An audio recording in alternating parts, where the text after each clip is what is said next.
Oke, kita ketemu lagi di channel LPK Wiheli. Kali ini kita mau mengerjakan latihan soal Excel.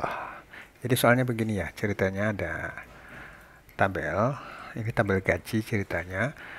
Ah, Langkah pertama untuk mengerti atau membuat atau mengerjakan satu soal di Excel adalah pertama itu satu memahami soal. Kita harus paham dulu soalnya.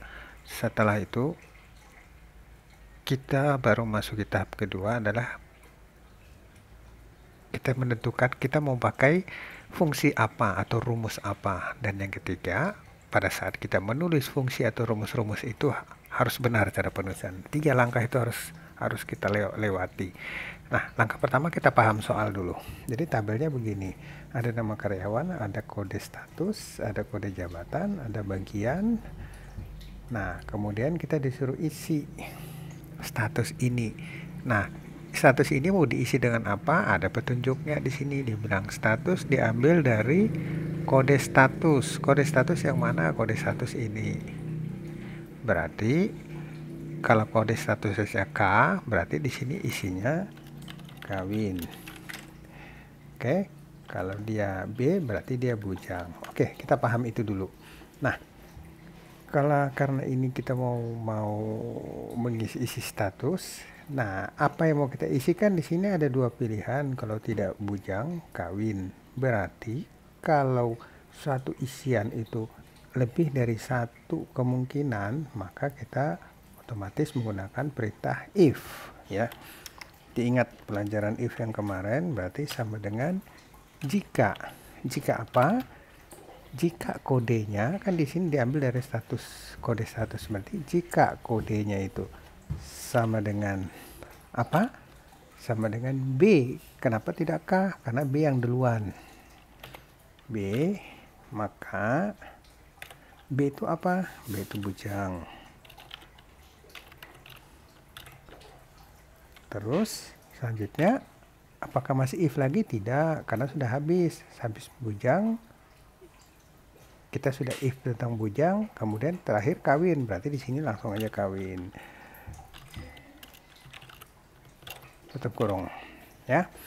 Jadi ingat rumusan if, kalau kemungkinannya dua, di sini dalam hal ini bujang dan kawin, berarti if-nya cukup satu. Kalau kemungkinannya tiga, berarti nanti if-nya ada dua. Oke. Sekarang udah keluar benar nih, kawin, K itu kawin. Nah, biasanya saya menguji, misalnya ini saya ganti dengan B, berarti nanti harusnya keluarnya bujang. Nah, itu sudah betul. Oke, sekarang jabatan. Dibilang jabatan diambil dari kode jabatan. Ini kode jabatan ya.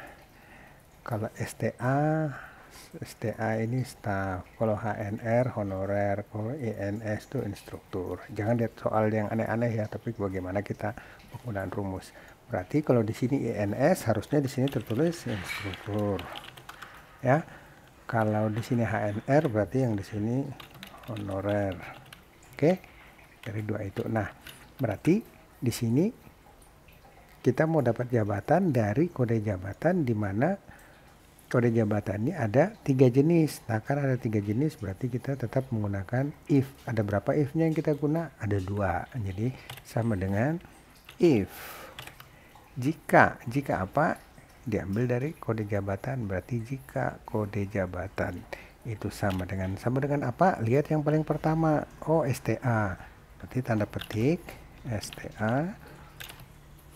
Terus jika, ini kan bacanya gini, jika isi dari D3 itu sama dengan STA, ingat ini warna biru, isi dari D3 sama dengan STA, maka STA itu apa? STA berarti staff. Oke, kemudian jika tidak, yang di sini value if false, ini jika tidak, berarti kita tes lagi. If lagi di sini, jika kode jabatannya itu sama dengan HNR, maka berarti apa itu? Honorer. Jika tidak, kita lihat, oh habis, tinggal instruktur INS, berarti INS tidak perlu kita uji. Artinya kita tanya apakah dia sama dengan staff, bukan. Apakah dia sama dengan HNR, bukan. Ya otomatis yang terakhir berarti instruktur. Jadi di sini kita langsung tulis instruktur. Jangan lupa kurungnya ada 2 kan, if-nya 2, 1, 2. Oke, enter. Nah, keluar. Benarkah INS instruktur? Nah, kita coba ganti di sini HNR. Keluarnya apa tuh? Honorer. Coba ganti STA. Keluarnya apa tuh? Staff. Berarti sudah benar. Kita kembalikan. Oke, sekarang bagian. Bagian tuh diambil dari kode bagian. Ini kode bagian. Nah, jika keuangan, jika ADM dan seterusnya. Nah, tinggal kita lihat nih ada berapa biji nih. 1 ADM 2, COM 3, MAR 4, ING 5. Berarti nanti if-nya ada 4. Nah, sama seperti yang tadi. Berarti sama dengan jika. Jika apa? Jika kode bagian itu sama dengan apa yang pertama di sini? Q. Berarti Q, maka keuangan. Terus if lagi jika kode bagiannya itu sama dengan apa yang kedua? ADM. Jangan lupa tanda petik. Maka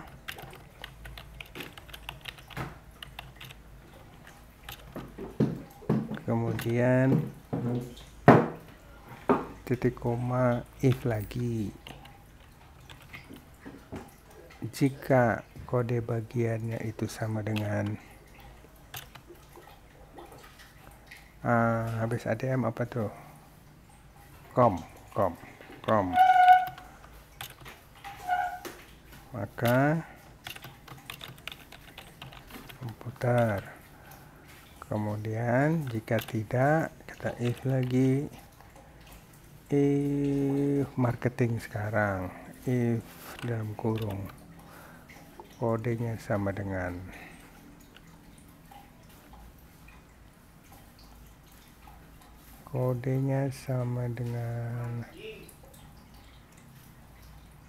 sabar, saya gedein biar agak. Kodenya sama dengan ini apa tadi nih yang terakhir nih? Oh habis komputer, berarti sekarang marketing. Berarti sama dengan maka marketing. Terus dan terakhir ing ini tidak perlu lagi karena sudah habis, maka kita langsung ke sini Inggris. Kurungnya ada berapa, kita hitung aja if-nya ada berapa. 1, 2, 3, 4 ya. 1, 2, 3, 4. Oke, keluar. Nah, itu komputer. Misalnya kita ganti jadi MAR misalnya. Oke, marketing. Udah benar ya. Nah, sekarang kita hitung gaji pokok. Apa dia bilang gaji pokok itu? Gaji pokok dijari berdasarkan jabatan. Nah, jika jabatannya instruktur, maka gaji sekian. Kalau staf sekian, honorer sekian. Nah, berarti dari jabatan dari sini. Nah, berarti sama dengan jika jabatannya itu sama dengan apa? Lihat yang pertama. Nah, jika instruktur, berarti instruktur yang pertama. Maka berapa instruktur itu? 1 juta. 1, 2, 3, 1, 2, 3. Kenapa di sini tidak pakai titik koma? Karena angka. Oke, kemudian if lagi jika ini tidak selalu sama dengan ya, nanti tergantung dari di sini lihat pembatasnya ini. Kalau di sini kalau di sini tuh titik koma, berarti kita juga pakainya titik koma. Jika jabatannya sama dengan apa? Lihat yang kedua. Jika jabatannya staf 800.000.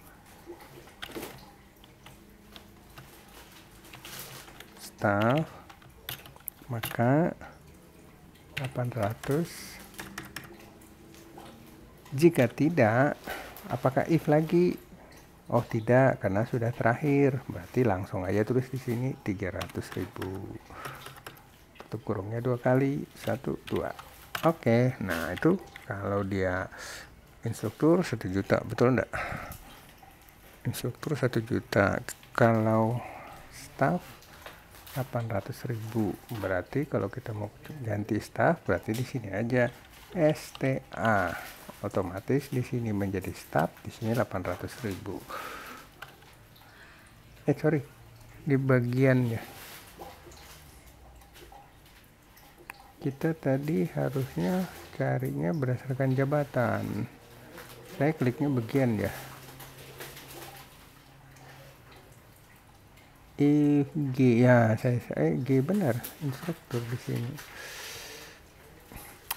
Saya salah, bukan ini yang saya ganti di sininya. Jadi di sini STA. Nah, staff gajinya 800.000. Oke.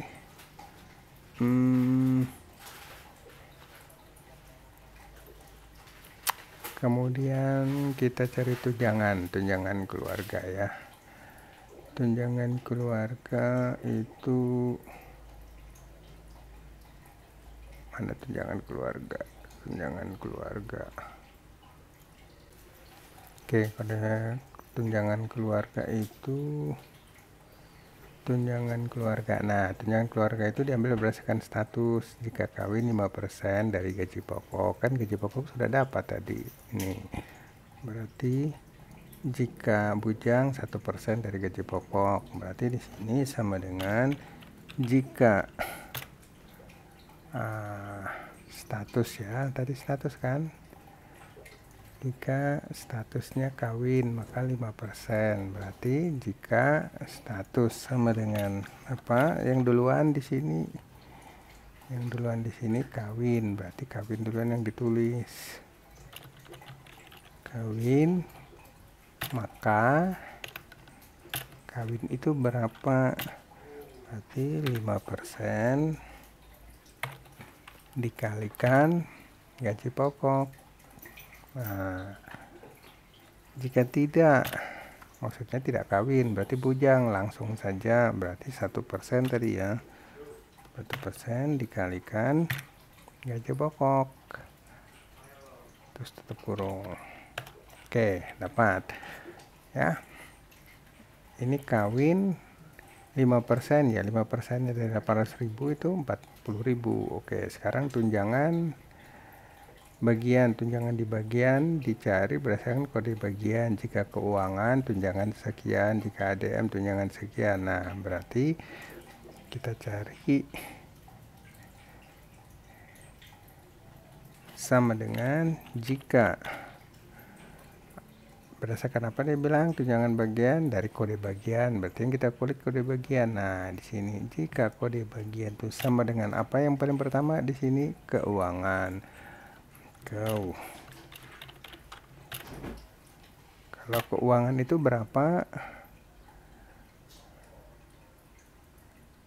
110.000. 110.1000. Jika tidak, berarti if lagi yang ADM 50.000. Berarti di sini jika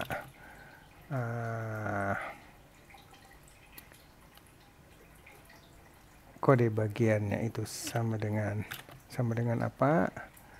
Jika kode bagiannya sama dengan ADM,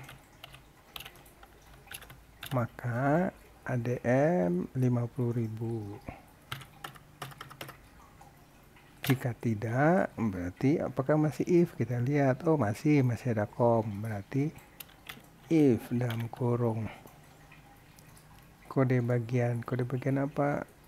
Marketing 75.000 sama dengan mar, maka 75.000. Jika tidak, berarti habis ya, tinggal 90.000. Masih ada enggak 90.000? Oke, tutup kurungnya ada berapa tuh? If-nya 1, 2, 3, berarti 3, 1, 2, 3.